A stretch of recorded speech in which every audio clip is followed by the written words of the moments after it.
이라는 언어라는 제목으로 말씀을 해 주실 텐데 잠깐 좀 설명을 좀 드리고요. 지난번에 그 지역이라는 언어죠. 아주 참 좋은 말씀을 해 주셔가지고 많은 분들이 유튜브를 이렇게 보시고 그러셨는데, 이 유튜브 동영상을 이제 이렇게 관리를 많이 하다가 보니까 메모리가 부족하다는 메시지가 자꾸 나와요. 그래서 뭘 지우라고 그러는데 지난번에 말씀하신 유튜브 원본을 지우면 안 되는데 그것이 지워졌어요. 그래가지고 한 달치 분량이 그냥 원본이 없어져 버렸어요. 그래서 너무 죄송해서 그러면 목사님 한 번 더 하셔야 되겠습니다. 그래서 오늘은 잘 찍어서 원본 잊어버리지 않고 많은 분들이 듣고 보고 은혜 받을 수 있도록 그렇게 하겠습니다. 오늘도 그냥 평범한 그런 제목이 아니에요. 하나님이라는 언어? 하나님은 하나님이지 하나님이라는 언어, 이게 과연 뭘까? 많이 궁금해 하실 것 같습니다. 잘 경청해 주시길 바랍니다. 우리 목사님 나오실 때 한번 우리 박수로 화답하는 시간 갖도록 하겠습니다. 네, 감사합니다.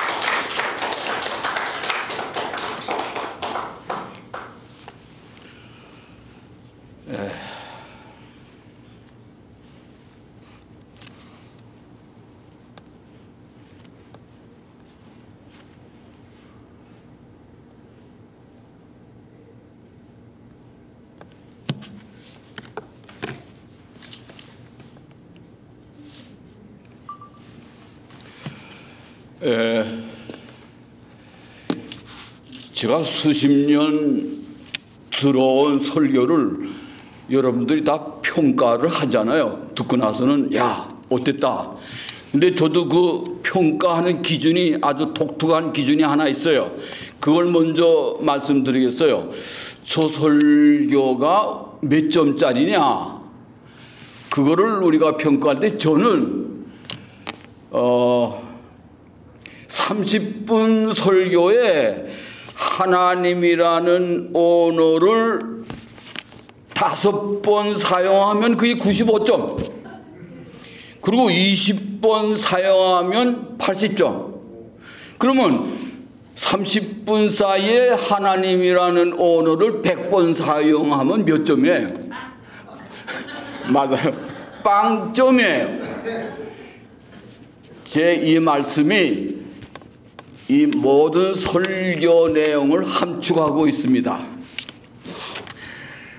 가장 높이 나는 새가 가장 멀리 본다는 말이 있습니다. 제가 오늘 말이 좀 서툴고 표현이 좀 부족하지만 우리가 습관적으로 많이 사용하는 하나님이라는 무거운 언어를 옛사람들은, 그리고 지금 우리들은 어떻게 느끼고 내 마음속에 그 언어가 어떠한 감흥을 가져오는지 높이 그리고 멀리 돌아보시고 앞으로 우리의 입을 통해서 나오는 이 소중한 언어들에 대해 신선한 희망을 공유할 수 있기를 바랍니다. 1만 4천년 전에 고대 중동에서는 신이란 언어가 처음 출현하기 시작했습니다. 고대인들은 굶어 죽든지 맹수들에 잡혀 먹는 것이 가장 두려웠어요. 원시인들이 그 몸에다 문신을 또 색깔 장식을 하고 몸을 흔들고 춤을 추는 걸 우리가 보잖아요. 그 장식 색깔마다 다 뜻이 있어요. 죽음, 질병, 짐승들의 침입, 기후변화 등을 방어하기 위해서 그 하나하나가 뜻이 있는 신령한 주술적 표현 방식이 바로 그겁니다. 고대 후기 로마 제국에서 사람들이 신들을 경배하는 것은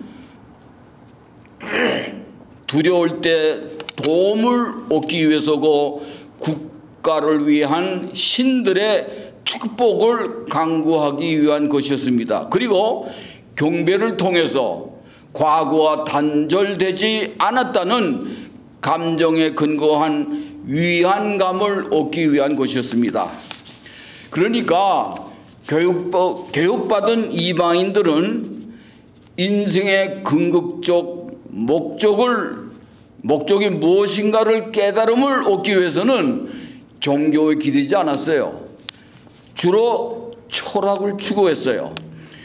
여러분 이슬람에 대해서 잘 모르지만 이슬람의 신비주의 수니파보다 페르시아 그 이란의 시아파가 훨씬 인생의 의미를 얻기 위해서 종교보다 철학을 선택했어요.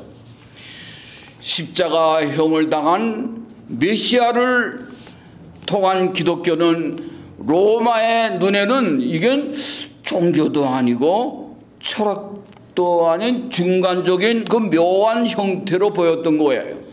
그 이유는 헬레니즘 토양에서 새롭게 피어난 유다이즘의 독특한 가치관 때문이었습니다.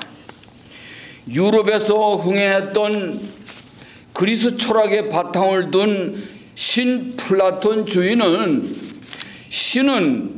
신을 인간의 언어로서 표현할 수도 없고 이해할 수도 없는 비인격적 일자로 보았습니다. 하나님은 시공을 초월한 존재이므로 시공 안에 있는 우리들은 신을 인식할 수가 없어요. 반대로 구약의 신은 인간의 역사 속에서 역사하시고 우리가 경험하고 체험할 수 있는 인격적 하나님입니다. 만약 하나님이 시공을 초월한 존재라면 그런 하나님이 과연 우리 삶에 무슨 의미를 지니겠습니까? 그리하여 초월신과 내재신을 절충한 종교가 우리가 믿는 기독교입니다. 신플라톤주의임에도 불구하고 성 오거스틴은 신이 인간의 마음속에서 발견한다 그랬어요. 그거는 뭔가니? 특히 오거스틴의 어머니 모니카의 사랑을 통해서 발견할 수 있음을 확인했습니다. 요한 1서 4장 12절을 보면은 하나님을 본 사람은 없으되 만일 우리가 서로 사랑하면 하나님이 우리 사랑 안에 계시다 하였습니다. 기독교의 교부 오거스틴은 나의 이해가 하나님 이해의 필수 불가결한 요소라 하였습니다. 다시 말해서 자기를 아는 만큼 신을 알고 신을 아는 만큼 자기를 안다고 그랬어요. 이기적인 종교성에만 집중하고 세상 모든 일이 하나님이 섭리로 믿어왔던 중세 시대를 지나 기독교 신학은 항상 하나님의 초월성과 내재성이라는 성경의 이중적 진리를 균형 있게 표현하기를 노력해 왔습니다. 여전히 하나님이 초월성의 몸으로 고대식 성당들 그 하나님의 높음과 위로부터의 하나님의 임재하심을 바라던 중세 암흑시대는 과학의 눈부신 발전으로 기울어지게 됐습니다. 이때에 출현한 인쇄술을 통해서 각 방면으로 과학과 새로운 시대 정신이 신속하게 전달되었습니다. 천동설이 과거의 것이 되었고 이러한 혼란과 격동의 시대를 통해서 수많은 경건한 기독교 신자들은 심각하게 자신의 신앙과 신학을 재검토하게 되었습니다. 예수의 그 승천, 재림, 천국과 지옥이라는 언어는 1543년 코페르니쿠스 이전은 천동설일 때 이루어진 거예요. 천동설일 때는 지구가 평평하다고 생각했어요. 그리고 움직이지 않는 중심이고 하늘이 지구를 중심으로 돈다 그랬어요. 그때 그 평평한 지구에 천국이 있고, 천국과 가장 멀리 있는 곳을 뭘로 생각하나니 지구의 가장 중심에 지옥이 있다 그랬어요. 그 단테의 신곡이 나와요. 그러니 천동설이 무너지면 천국, 지옥, 승천, 재림 다 무너지는 거예요. 우주교관의 변화로 이러한 것들이 다 무너지는 이런 삼층 구조가 다 무너져요. 그래서 지동설이 등장하여 예수, 승천, 재림, 천국, 지옥이 한꺼번에 무너지기 때문에 브루노를 위시하여 수많은 사람들이 지동설을 입 밖에 냈다가 모조리 화형당했어요. 옛 사람들은요, 태양이 지구보다 6배 크다고 생각했어요. 현재 밝혀진 태양의 무게는요, 지구 무게의 33만 배예요. 예를 들어서 수박이 태양이라면은 수성, 금성, 지구, 화성 이 행성들은요, 수박 위에 기어다니는 개미 뒷다리보다 가벼워요. 그런데 우리가 거기서 지금 살고 있어요.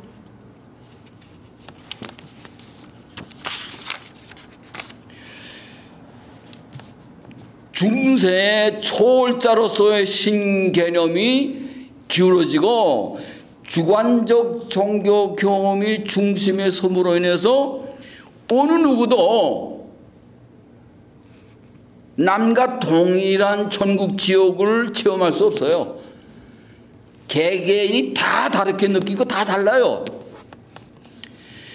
제각기 각자의 주관적 하나님이 있을 뿐 100만 명의 기독교인이 있다면은 그들 100만의 하나님 상이 존재한다는 것입니다.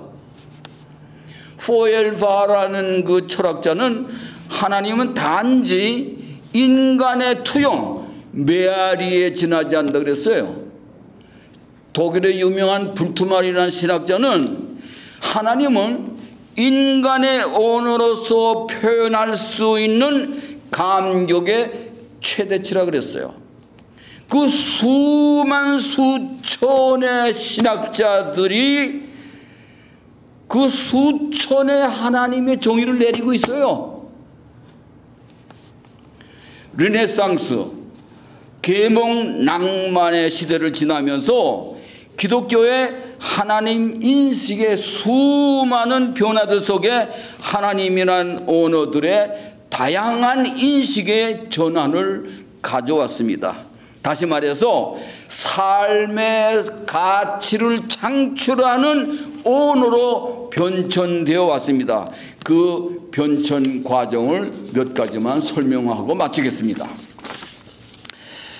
데카르트와 동시대에 태어난 파스칼은요, 신은 무한자이기 때문에 안셀름 등이 시도한 신에 대한 존재 증명은 인간의 언어로서는 불가능하여다 하였습니다. 오로지 독생자 예수 그리스도를 통하여 우리에게 계시된 하나님의 모습만을 믿음으로써 우리 삶의 가치를 갖게 된다는 것이 진정한 하나님의 의미를 하였어요. 이것이 우리가 믿고 있는, 현재 기독교에 믿고 있는 신앙관이에요. 그런데 두 번째로 계몽주의 시대 이후 소규 기독교인도 점차 신의 영역을 벗어나서 신으로부터의 노예가 아니라 신으로부터의 독립을 주장한 세속화의 도상에 발을 옮겨놓기 시작했습니다. 세속화의 기독교의 신앙 형태가 바로 자유신론자 헐버트 경의 이신론, 데이즘입니다.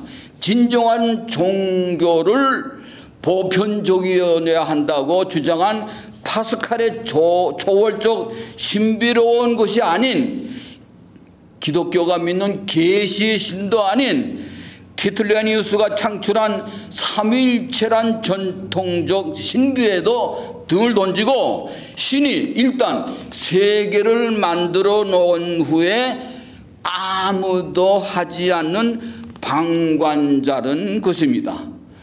대표적인 이신론자인 뉴턴은 질서 유지자로서의 신천재를 역설했습니다. 세 번째로 사람에게 의미를 부여하면은 계시 종교인 기독교의 초자연 인격자가 되고, 인격신이 되고, 자연의 의미를 부여하면은 세계 모든 존재 속에 신이 존재한다는 팬데이즘, 봄심론이 됩니다. 육체와 정신을 구분하는 데카르트의 이원론을 철폐하고 자연 만물이 다 신이라고 주장한 스피노자는요, 육체와 정신, 사물과 관념, 선과 악은 동일한 실존에서 나온 서로 다른 양태로 보았습니다. 긍정적 조화만 이루어지는 상태에서는 선악이 있을 수 없다 그랬어요. 여러분, 그 동물의 환경에서 볼 때에 뜯어먹는 사자는 악한 놈이고 뜯어먹히는 소는 선한 것입니까? 그렇게 생각하세요? 그걸 전체로 보면 아름다운 조화로 봐요, 스피노자는. 이번에 제가 그 스피노자를 읽어보면서 최근 일어나는 한국의 원시적 정치 행태에 대해서 조금 너그러운 마음을 갖게 됐어요. 제가 끝으로 역동적인 삶을 살다간 하이데거의 철학에 대한 그 얘기로 마치겠습니다. 하이데거는 수직적 형이상학이 그런 하나님을 얘기하던 과거의 언어가 아니라 수평적 역사성, 시간성의 하나님을 추구하는 혁명적 전환을 가져왔습니다. 이 세상에 태어나서 내가 왜 살고 있나? 내가 무엇을 위해 살고 있나? 내가 무엇을 해야 하나? 내 존재의 의미에 대해서 실존적 물음을 고민하게 됩니다. 내가 지금 있음을 이해하는 실마리는 시간이라는 거예요. 시간에 나타난 여러 가지 양상들을 통해서 내 있음을 헤매하게 됩니다. 사람의 있음의 방식을 통속적 시간 개념이 아니라 근원적 시간성을 토대로 파악하고 분석하는 것이 오늘의 과제입니다. 사람의 존재 방식을 실존이라 한다면은 인간의 존재 방식은 서로 간에 늘 밀접한 관계를 맺고 있는 세계 속에서 자신의 삶의 가능성을 추구하는 존재입니다. 존재자들과는 몸으로 관계하면서 우리들은 사물을 파악하고 이해하면서 살고 있습니다. 하이데거는 존재 방식을 비본래 방식과 본래 방식 크게 두 개로 나누어 생각하고 있습니다. 비본래 방식은 나 자신의 삶을 지금 주체적으로 살고 있나? 그런 질문을 했을 때에 사실 저 같은 사람은 그저 세상 사람들의 삶을 어울리면서 살고 있어요. 예를 들면 사람들은 그 격차에 대한 우려, 야 저놈은 나보다 낫지, 그런 우려, 심려에 사로잡혀 있어요. 그 비교의식, 우월성, 자기가 앞섰다 하면 더 앞서려고 하고 뒤졌다 하면 그 격차를 줄이려고 격차성, 비교의식, 그 우월성을 갖고 사는 것을 비본래를 지배하는 삶의 양식이라고 그래요. 우리는 비본래적 실존에서 어떻게 벗어날 수 있을까? 우리는 죽음을 진지하게 생각할 때에 비본래에서 본래적으로 넘어가는데 중요한 계기가 된다고 생각합니다. 세상 사람들이 집착했던 가치들이 헛되고 무성하고 도덥다고 완전히 깨닫고 버릴 때에 세계와 사물들이 완전히 다르게 신비한 경이로움으로 나타납니다.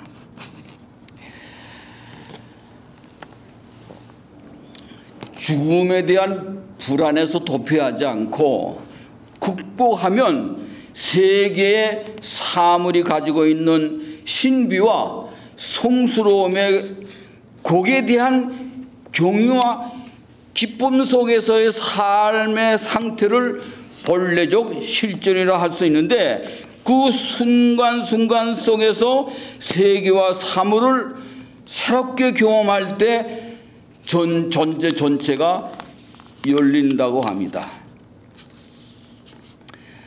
완전히 우리들이 눈이 새롭게 떠져서 세계의 사물이 달라지게 나타나는 그러한 식의 순간을 우리가 카이로스라 그래요.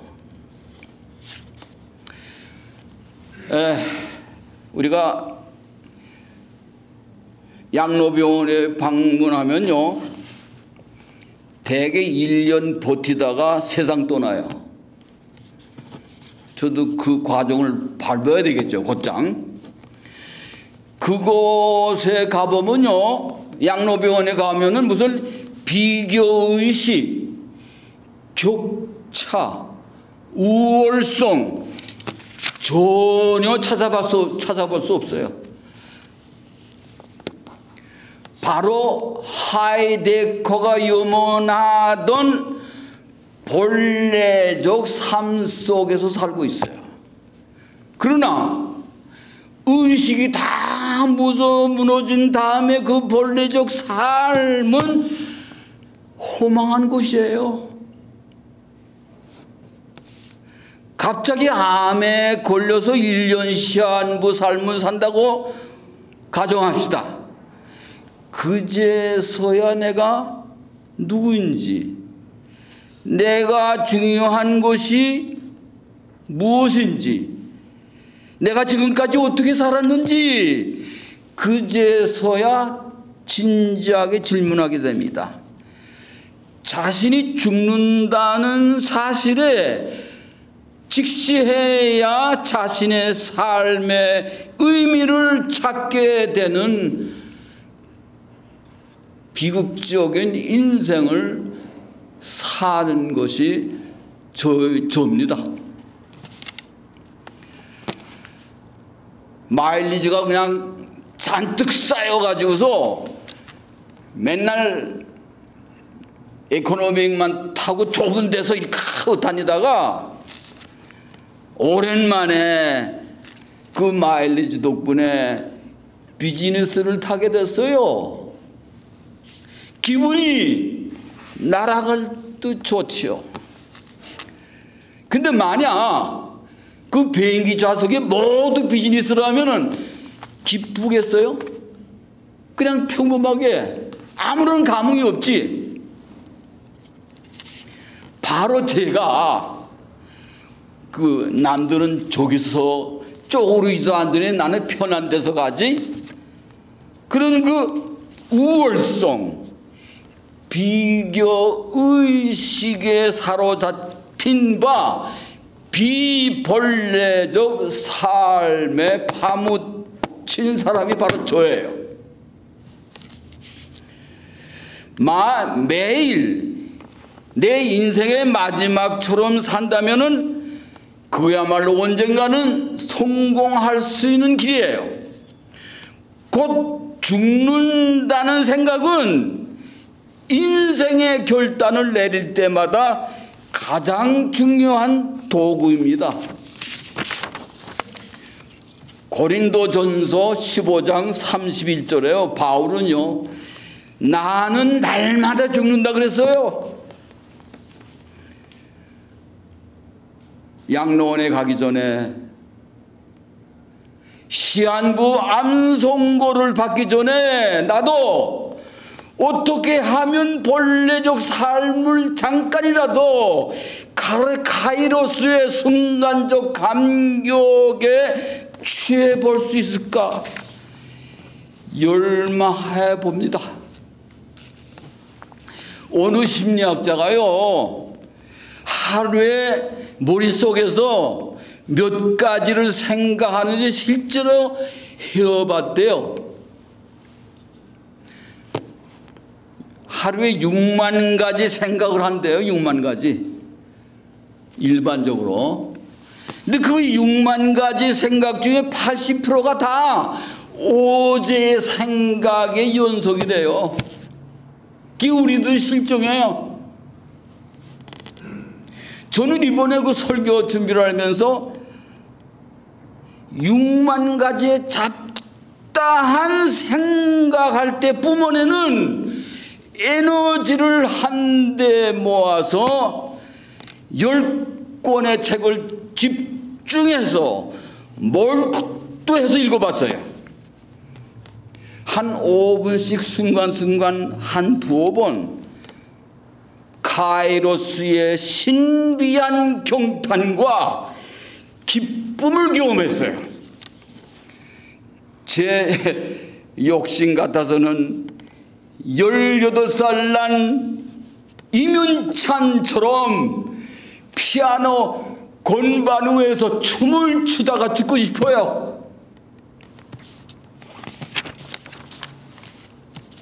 예수의 말에는요, 예수의 말에는 집단 개념이 없어서 좋아요. 예수에게는 민족도 조국도 없어요. 친척도 고향도 없습니다. 물론 교리도 성전도 안식일도 없어요. 그렇다면 예수에게는 무엇이 있을까? 예수에게는 이웃이 있을 뿐이에요. 이웃과 구체적인 만남을 통해서 그 이웃 속에 고귀한 신비한 생명 속에서 하나님을 만나는 것입니다. 나는 누구 국가와 민족을 위해서 희생합니다. 누구는 그런 말 못해요. 그거를 공상적 사랑이라 그래요. 그거를 바로 내 앞에 보이는 이웃을 만나서 온몸으로 천적 사랑으로 이웃을 하나의 공동체로 만드는 용기 있는 분이 예수님이에요. 예수님은요, 누구를 만나든 그 사람에게 할 수 있는 일에 최선을 다하는 분이에요.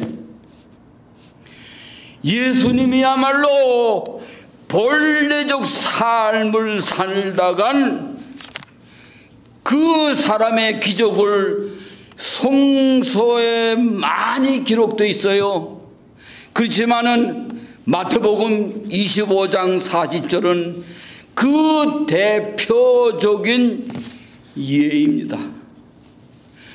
신앙은 하나의 기적이지 자연의 시간이 아닙니다. 인격적 생명은 순간순간 불타고 빛나는 것이지 흘러가는 자연의 시간이 아니에요. 학문과 실전 4권의 그리스적인 신개념의 본질을 보면은 그 데오스라는 것이 명사가 아니에요. 소수언어, 감격언어예요. 하나님은 감격 언어이기 때문에 자주 사용하면은 그 사람의 품격이 떨어져요. 제가 설교 전에 부른 찬송가 주 예수 내 마음에 들어오신 그 1절 가사를 조금 보충 설명하고 곧장 그 찬송 1절만 같이 부르고 끝나겠어요. 제가 그 가사를 한번 보충 설명할게요. 주 예수 내 마음에 들어와 계신 후 변하여 본래적 새 사람이 되고 내가 늘 바라던 참빛을 찾음도 주 예수 내 맘에 오심, 주 예수 내 맘에 오심, 주 예수 내 맘에 오심. 본래적 삶으로 인해서 나에게 물밀듯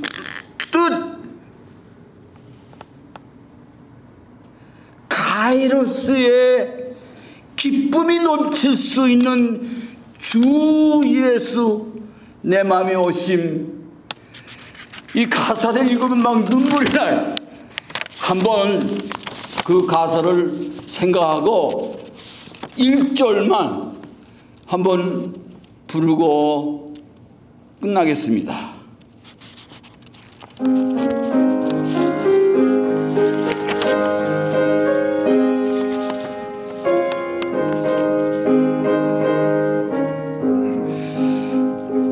주 예수 내 맘에 들어와 변하여 새 사람 되고 내가 넌 바라던 찬빛을 주 예수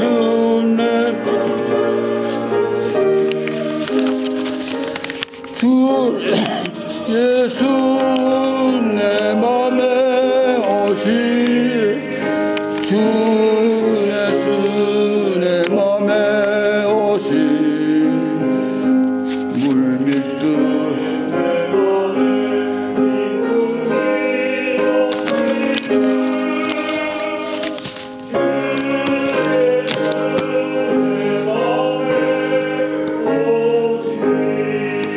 고맙습니다.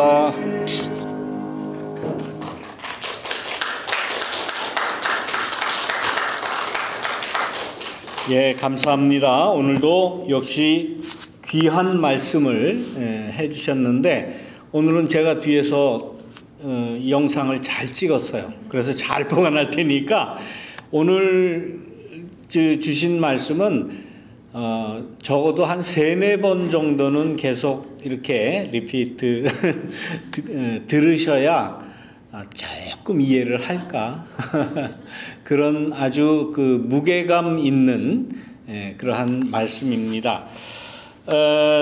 우리 목사님과 제가 뭐 어떤 면에서는 이제 동창입니다. 같은 미국에서 이제 신학교를 다녔기 때문에 잘 이렇게 그 신학적인 컬러라고 할까요? 방향이라고 할까요? 거의 비슷한 그러한 방향의 그 말씀을 늘 주시는데 저도 역시 같은 그런 생각을 가지고 있습니다. 하나님이라는 단어는 여기서 말할 때는 단어입니다. 하나님이라는 단어는 그렇게 우리 신앙생활에 필요한 단어가 아니에요. 오해하지 마시기 바랍니다. 하나님이 필요 없다 또 그러지 마시고 하나님이라는 단어를 자꾸 되새기면은 믿음이 좋은 것 같지요. 그렇지가 않다라는 그런 말씀을 드리면서 앞으로 이제 계속해서 조금 더 말씀을 반복해서 좀 들으시고 이제 그 양로병원 가시기 전까지 임윤찬이가 피아노에서 춤을 추듯이 삶을 목회의 삶을 살고 싶다라고 말씀을 주셨어요. 그렇게 하세요, 목사님. 네. 저와 같이 그렇게 하시기 바랍니다. 예. 감사합니다. 이 시간에 우리 말씀을 기억하시면서